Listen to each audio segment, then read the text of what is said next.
Good morning friends, నేను మీ సాయి మల్లేష్ని మాట్లాడుతున్నాను. ముందుగా మా ఛానల్ సబ్స్క్రైబ్ చేసి లైక్ చేసి షేర్ చేయండి. అదేవిధంగా ఈరోజు వార్తల్లోని ముఖ్యాంశాలు తెలుసుకుందాం. ఈనాడు దినపత్రిక. ట్రంప్ ప్రమాణం నేడే. వాషింగ్టన్కు చేరుకున్న అమెరికా నూతన అధ్యక్షుడు. అమెరికా అధ్యక్షుడిగా మరోసారి ఎన్నికైన డొనాల్డ్ ట్రంప్ సోమవారం మధ్యాహ్నం భారత కాలమానం ప్రకారం రాత్రి 10:30 పదవి బాధ్యతలు స్వీకరించనున్నారు. దీనికోసం కుటుంబ సమేతంగా ఆయన ఫ్లోరిడా నుంచి వాషింగ్టన్కు సైనిక విమానంలో చేరుకున్నారు. 4 ఏళ్ల క్రితం అధికార మార్పిడి సమయంలో క్యాపిటల్ భవంతిపై తన మద్దతుదారులు చేసిన హంగామా నడుమ శ్వేత సౌధాన్ని ట్రంప్ వీడిన విషయం తెలిసిందే. ఈసారి ప్రపంచ దేశాల ప్రముఖులు హాజరు కాబోతున్న ప్రమాణ వేడుకకు ఏర్పాట్లన్నీ పూర్తి చేశారు. విపరీతమైన చలి కారణంగా వేడుకను ఆరుబయట కాకుండా క్యాపిటల్ భవంతి లోపల నిర్వహించనున్నారు. వర్జీనియాలోని స్టెర్లింగ్లో ట్రంప్ నేషనల్ గోల్ఫ్ క్లబ్లో నృత్యం చేస్తున్న డొనాల్డ్ ట్రంప్ వాషింగ్టన్కు చేరుకుంటే ఇక్కడ ట్రంప్ నూతన అధ్యక్షునిగా, అమెరికా నూతన అధ్యక్షునిగా ప్రమాణ స్వీకారం చేయబోతున్నారు. ఈరోజు గత ఎన్నికలు జరిగిన సందర్భంగా ఇక్కడ ఈయన విజయం సాధించిండు. ఫలితాల్లో విజయం సాధించిన సందర్భంగా ఈ విధంగా ప్రమాణ స్వీకారం చేయబోతున్నట్టుగా చూసుకోవచ్చు. అమెరికా అధ్యక్షునిగా బూచాడొద్దమ్మ, చిన్నారులకు అల్లంత దూరంలోని ఆకాశాన్ని అందుకోవాలనే ఉత్సుకత కల్పించండి. అంతేకాని లేనిపోని భయాలను, అనవసర విషయాలను మెదల్లోకి చొప్పించొద్దు. పిల్లలను పెంచడం అంటే జాతిని నిర్మించడమే. దాన్ని బాధ్యతాయుతంగా చేయాలి.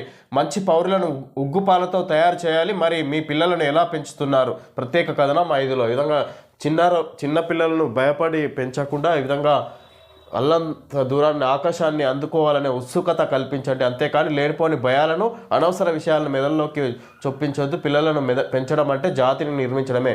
ఈ విధంగా ఇప్పటి చిన్న పిల్లలను పెంచడం అంటే జాతిని నిర్మించడమే. ఈ విధంగా వాళ్ళని ఒక ప్రయోజకులుగా తయారు చేయాలి. వాళ్ళని భయాందోళనకు గురి చేయకుండా పెంచాలన్నట్టుగా ఇక్కడ ప్రత్యేక కథనం చిన్నపిల్లల్ని పెంచే విధానం గురించి ఇచ్చినట్టుగా చూసుకోవచ్చు. 450 కోట్లతో ఐటీ పార్క్ 10 లక్షల చదరపు అడుగుల విస్తీర్ణంలో హైదరాబాద్లో ఏర్పాటు చేయనున్న క్యాపిటల్ ల్యాండ్. సీఎం రేవంత్ రెడ్డితో చర్చల అనంతరం ప్రకటన. ముఖ్యమంత్రి బృందం సింగపూర్ పర్యటన పూర్తి. చివరి రోజు వరుసగా పారిశ్రామికవేత్తలతో భేటీలు. రాష్ట్రంలో 450 కోట్ల పెట్టుబడులకు క్యాపిటల్ ల్యాండ్స్ కంపెనీ ముందుకొచ్చింది. హైదరాబాద్లో అత్యాధునిక ఐటీ పార్కును ఏర్పాటు చేయనున్నట్లు ప్రకటించింది. ముఖ్యమంత్రి రేవంత్ రెడ్డి అధ్యక్షతన సింగపూర్లో ఆదివారం జరిగిన ఉన్నత స్థాయి సమావేశంలో కంపెనీ ఈ నిర్ణయం ప్రకటించింది. ఈ సమావేశంలో రాష్ట్ర ఐటీ పరిశ్రమల శాఖ మంత్రి దుద్దిల్ల శ్రీధరబాబు, ప్రభుత్వ ప్రత్యేక ప్రధాన కార్యదర్శి జయేష్ రంజన్, పెట్టుబడుల ప్రచార శాఖ ప్రత్యేక కార్యదర్శి Vishnuvardhan Reddy, CMO special secretary Ajit Reddy, capital land senior executive director Manohar కియాతానికి జ్ఞాపిక అందజేస్తున్న సీఎం రేవంత్ రెడ్డి చిత్రంలో గౌరీశంకర్, నాగభూషణం, మంత్రి శ్రీధరబాబు, జయేష్ రంజన్. విధంగా ఇక్కడ సింగపూర్ పర్యటన పూర్తయింది. అక్కడ క్యాపిటల్ ల్యాండ్స్ కంపెనీ తోటి ఇక్కడ హైదరాబాద్లో పెట్టుబడులు పెట్టే విధంగా, ఇక్కడ కంపెనీ నెలకొల్పే విధంగా ఇక్కడ ఒప్పందం చేసుకున్నారని ఇక్కడ మనం చూడొచ్చు. ఈ విధంగా capital land senior executive director Manohar కియాతానికి జ్ఞాపిక అందజేస్తున్న సీఎం రేవంత్ రెడ్డి. చిత్రంలో గౌరీశంకర్, నాగభూషణం, మంత్రి శ్రీధరబాబు, జయేష్ రంజన్ పాల్గొన్నట్టుగా చూసుకోవచ్చు. ఈ విధంగా సింగపూర్ పర్యటన సీఎం రేవంత్ రెడ్డి పెట్టుబడులను తీసుకొచ్చే విధంగా ఇక్కడ ఆయన చర్చలు జరిపినట్టుగా చూసుకోవచ్చు. దావోస్కు పయనం, పెట్టుబడులే లక్ష్యం. సింగపూర్ నుంచి ఆదివారం రాత్రి సీఎం రేవంత్తో పాటు మంత్రి శ్రీధరబాబు అధికారులు దావోస్కు బయలుదేరి వెళ్లారు. సోమవారం నుంచి దావోస్లో 4 రోజుల పాటు జరిగే ప్రపంచ ఆర్థిక వేదిక వార్షిక సదస్సులో పాల్గొంటారు. ప్రపంచ వేదికపై తెలంగాణకు ఉన్న అనుకూలతలను చాటి చెప్పి హైదరాబాద్ను ప్రపంచ స్థాయి పెట్టుబడులకు గమ్యస్థానంగా పరిచయం చేసే భారీ లక్ష్యంతో రాష్ట్ర ప్రతినిధి బృందం ఈ పర్యటనలో పాల్గొంటుంది. సింగపూర్ పర్యటన విజయవంతం కావడంతో ప్రభుత్వం దావోస్ సదస్సుపై భారీ అంచనాలు పెట్టుకుంది. ఈ విధంగా ఇక్కడ దావోస్లో జరిగే ప్రపంచ ఆర్థిక సమావేశాలకు విధంగా ప్రపంచ ఆర్థిక వేదిక వార్షిక సదస్సులో పాల్గొంటారు. ఈ విధంగా ఇక్కడ దావోస్లో 4 రోజుల పాటు జరగనున్నాయి. సోమవారం నుంచి దావోస్లో 4 రోజుల పాటు ప్రపంచ ఆర్థిక వేదిక వార్షిక సదస్సులో పాల్గొనున్నారు సీఎం రేవంత్ రెడ్డి. ఈ విధంగా సింగపూర్ పర్యటన ముగించుకొని ఈరోజు దావోస్కు వెళ్తున్నారు సీఎం రేవంత్ రెడ్డి బృందం. ఈ విధంగా అక్కడ తెలంగాణ గొప్పతనాన్ని, పెట్టుబడులు పెట్టడానికి ఇక్కడ అనుకూల వాతావరణం ఉండే విధంగా తెలంగాణ గొప్పతనాన్ని అక్కడ వివరించే అవకాశం ఉన్నట్టుగా చూడవచ్చు సీఎం రేవంత్ రెడ్డి. రోడ్లపై బడి పిల్లలు ఎంత భద్రం 2023లో ప్రమాదాల్లో 300 మంది మృతి క్షతగాత్రులు 1175 మంది ట్రాఫిక్ పార్కుల ద్వారా విద్యార్థుల్లో అవగాహనకు రవాణా శాఖ కార్యాచరణ హైదరాబాద్ బోరబండ పరిధిలో 11 ఏళ్ల విద్యార్థి సైకిల్పై పాఠశాలకు వెళ్తుండగా ప్రైవేట్ బడి బస్సు హఠాత్తుగా కనిపించడంతో ఆగి కింద పడిపోయాడు. బస్సు చక్రాలు మీద నుంచి వెళ్లడంతో మరణించాడు. జనగామ జిల్లా అడవి కేశవాపూర్లో బస్సుకి దిగుతుండగా బ్యాగు తట్టుకొని విద్యార్థిని కింద పడింది. గమనించని డ్రైవర్ ముందుకు వెళ్లడంతో టైర్ల కింద నలిగి మరణించింది. 2023లో వివిధ కారణాలతో మృత్యువాత పడ్డ 25 వయసు వారు 158 రహదారిపై నడుస్తూ 5 సైకిల్పై వెళ్తూ 528 మంది ఇతర వాహనాల్లో వెళ్తూ 724 వాహనాలు నడుపుతూ ఈ విధంగా 20 ఏళ్ల లోపు ఇక్కడ విద్యార్థులైనా ఇంకా యువకులు ఈ విధంగా వివిధ కారణాల వల్ల యాక్సిడెంట్లో రోడ్లపై ప్రమాదాల వల్ల చనిపోయినట్టుగా చూసుకోవచ్చు. నాచారంలోని ఢిల్లీ పబ్లిక్ స్కూల్లో ఏర్పాటు చేసిన ట్రాఫిక్ అవేర్నెస్ పార్కు బడిలో పాఠాలు నేర్చుకొని బంగారు భవిష్యత్తుకు బాటలు వేసుకోవాల్సిన విద్యార్థులను రోడ్డు ప్రమాదాలు బలి తీసుకుంటున్నాయి.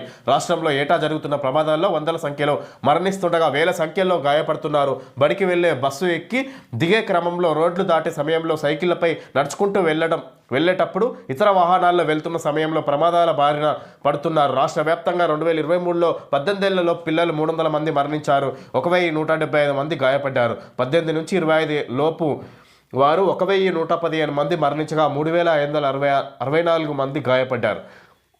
ఈ విధంగా రోడ్డు ప్రమాదాల్లో విద్యార్థులు చనిపోతున్నట్టుగా చూసుకోవచ్చు. ఈ విధంగా వారు భవిష్యత్తులో చదువుకొని ఇక్కడ ఒక ప్రయోజకులుగా అయ్యే అవకాశం ఉండే బదులు ఈ విధంగా రోడ్డు ప్రమాదాల్లో మరణిస్తున్నారు అన్నట్టుగా చూడవచ్చు. ఈ విధంగా రోడ్లపై బడి పిల్లలు ఎంతవరకు భద్రం అనేది ఇక్కడ చూసారు. ఇక్కడ 2023లో ప్రమాదాల్లో 300 మంది మృతి చెందిన విద్యార్థులు 1175 మంది గాయాల పాలయ్యారు. ఇక్కడ యాక్సిడెంట్ రోడ్ల ప్రమాదాల వల్ల అని చూడొచ్చు. ఈ విధంగా వాళ్ళకు సరైన రోడ్ల ప్రమాదాలకు గురి కాకుండా చర్యలు తీసుకోవాలనేది మనం చూడవచ్చు ఈ వార్త వల్ల. డబుల్ ఇంజన్ సర్కార్తోనే అవినీతి రహిత పాలన కేంద్ర మంత్రి కిషన్ రెడ్డి. డబుల్ ఇంజన్ సర్కార్తోనే అవినీతి రహిత పాలన సాధ్యమవుతుందని కేంద్ర మంత్రి కిషన్ రెడ్డి మాట్లాడుతున్నారు. ఈ విధంగా రాష్ట్రంలో కూడా బీజేపీ సర్కార్ రావాలి అన్నట్టుగా ఆయన మాట్లాడుకొస్తారు.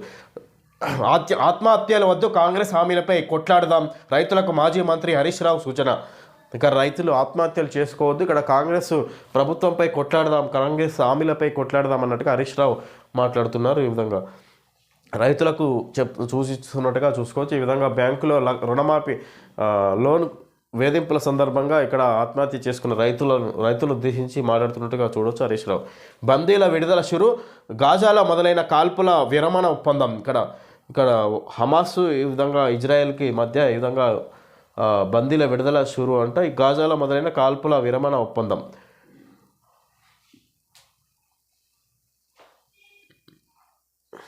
విధంగా అక్కడ మళ్ళీ యుద్ధం ముగిసినట్టుగా చూసుకోవచ్చు.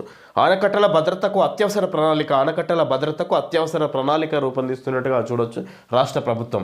ప్రభాకర్ రావుపై మరో అస్త్రం అమెరికా నుంచి రప్పించేందుకు ఎక్స్ట్రాడిషన్ ప్రయోగం. మరో నిందితుడు శ్రవణ్ రావుపై కూడా నేరస్తుల అప్పగింత ఒప్పందం అమలు చేయించే దిశగా కసరత్తు. ఫోన్ అక్రమ ట్యాపింగ్ కేసులో కీలక పరిణామం చోటు చేసుకుంది. ప్రధాన నిందితుడు Telangana special intelligence branch SIB మాజీ ఓఎస్డి టి ప్రభాకర్ రావుతో పాటు మరో ముఖ్య నిందితుడు అరువుల శ్రవణ్ రావును పట్టుకునేందుకు అన్ని రకాల ప్రయత్నాల్లో హైదరాబాద్ పోలీసులు నిమగ్నమయ్యారు. తాజాగా ఎక్స్ట్రాడిషన్ నేరస్తుల అప్పగింత అస్త్రం ప్రయోగిస్తున్నారు. అమెరికాలో తలదాచుకున్న ఆ ఇద్దరిని అప్పగించాలంటూ ఆ దేశానికి సమాచారం ఇచ్చే ప్రక్రియను ప్రారంభించారు. కరడుగట్టిన నేరస్తులను అప్పగించే విషయంలో అమెరికాతో భారత్కు ఒప్పందం ఉన్న నేపథ్యంలో తాజా ప్రక్రియకు శ్రీకారం చుట్టారు. సిఐడి ద్వారా కేంద్ర హోంశాఖకు నివేదిక పంపించారు. అక్కడి నుంచి విదేశీ వ్యవహారాల శాఖ ద్వారా అమెరికా ప్రభుత్వానికి ఆ నివేదిక వెళ్లాల్సి ఉంటుంది. అమెరికా ప్రభుత్వం దానిని పరిగణలోకి తీసుకుంటే నిందితులిద్దరిని భారత్కు అప్పగించే అవకాశం ఉంది. ఈ ప్రక్రియకు కొంత సమయం పట్టనున్న నిందితులను హైదరాబాద్కు తీసుకొచ్చేందుకు గల ఏ అవకాశాన్ని వదిలివద్దామనే ఉద్దేశంతో పోలీసులు ఈ దిశగా కసరత్తు చేపట్టినట్లు తెలుస్తుంది. అమెరికాలో అక్రమ వలసదారుగా శ్రవణ్ రావు భారత ప్రభుత్వ హయాంలో ఎస్ఐబి కేంద్రంగా ఫోన్ అక్రమ ట్యాపింగ్కు పాల్పడినట్లు పంజాగుట్ట పోలీస్ స్టేషన్లో 2023 మార్చి 10న కేసు నమోదైంది. విధంగా భారత ప్రభుత్వ హయాంలో ఎస్ఐబి కేంద్రంగా ఫోన్ అక్రమ ట్యాపింగ్కు పాల్పడినట్లు పంజగుట్ట పోలీస్ స్టేషన్లో ఈ విధంగా శ్రవణ్ రావుపై అదేవిధంగా టి ప్రభాకర్ రావు ప్రధాన నిందితులుగా ఈ విధంగా కేసు నమోదైనట్టుగా చూసుకోవచ్చు. అప్పటి నుంచి అమెరికాలో ఇక్కడ ఉన్నట్టుగా కేసు నుంచి అరెస్ట్ కాకుండా ఈ విధంగా తప్పించుకొని తిరుగుతున్నట్టుగా చూసుకోవచ్చు. అమెరికా నుంచి వీళ్ళు రాలేకపోతున్నట్టుగా చూడవచ్చు. ఈ విధంగా వస్తే అరెస్ట్ చేస్తారనే అనుమానంతో ఈ విధంగా అక్కడనే ఉండిపోతున్నట్టుగా చూసుకోవచ్చు. ఈ విధంగా హైదరాబాద్ పోలీసులు దానికి సంబంధించి ఏ విధంగానైనా తీసుకొచ్చి అరెస్ట్ చేయాలన్నట్టుగా వాళ్ళని రప్పియాలి ఇక్కడ ఇండియాకి అన్నట్టుగా చూడవచ్చు హైదరాబాద్ పోలీసులు. దానికి సంబంధించి ఈ విధంగా ఎక్స్ట్రాడిషన్ ప్రయోగం ఇది ప్రధాన నిందితులను అప్పగించేదానికి దీన్ని ఉపయోగిస్తారన్నట్టుగా చూసుకోవచ్చు. ఇది ఎక్స్ట్రాడిషన్ నేరస్తుల అప్పగింత అస్త్రం ప్రయోగిస్తున్నారు. ఈ విధంగా దీన్ని కూడా ఇప్పుడు వాడుతున్నట్టుగా చూసుకోవచ్చు హైదరాబాద్ పోలీసు. హిమాలయాలలో మాత్రమే దొరికే ఈ అపురూపమైన పువ్వుకు మీ కుర్రల సంరక్షణ బాధ్యతను అప్పగించండి. ఇది జుట్టు రాలడాన్ని తగ్గించి జుట్టు బలంగా పొడవుగా పెరిగేలా చేస్తుంది. అశ్విని ఈ విధంగా Ashwini homeo arnica hair oil ఇది జుట్టు ఊడిపోకుండా చేస్తుందని యాడ్ ఇవ్వడం జరిగింది అశ్విని హెయిర్ ఆయిల్ వాళ్ళు. LIC life insurance corporation of India మీ జీవిత బీమా మరియు ఆర్థిక అవసరాలన్నిటికీ ఎల్ఐసి వద్ద పరిష్కారాలు ఉన్నాయి. ఎండోమెంట్ ప్లాన్, ఎల్ఐసి వారి single premium endowment plan, LIC వారి కొత్త ఎండోమెంట్ ప్లాన్, ఎల్ఐసి వారి కొత్త జీవన్ ఆనంద్, ఎల్ఐసి వారి జీవన్ లక్ష్య, ఎల్ఐసి వారి జీవన్ లాభ్ ప్లాన్, ఎల్ఐసి వారి బీమా జ్యోతి, ఎల్ఐసి వారి జీవన్ ఆజాద్, ఎల్ఐసి వారి మైక్రో బచత్ విధంగా వాళ్ళ ప్లాన్స్ ఇవ్వడం జరిగింది. ఇప్పుడే మీ ఎల్ఐసి ఏజెంట్ని సంప్రదించండి అన్నట్టుగా ఎల్ఐసి కంపెనీ యాడ్ ఇచ్చినట్టుగా చూసుకోవచ్చు. ఓకే ఫ్రెండ్స్, ఈరోజు వార్తల్లోని ముఖ్యాంశాలు తెలియజేయడం జరిగింది. Thank you friends.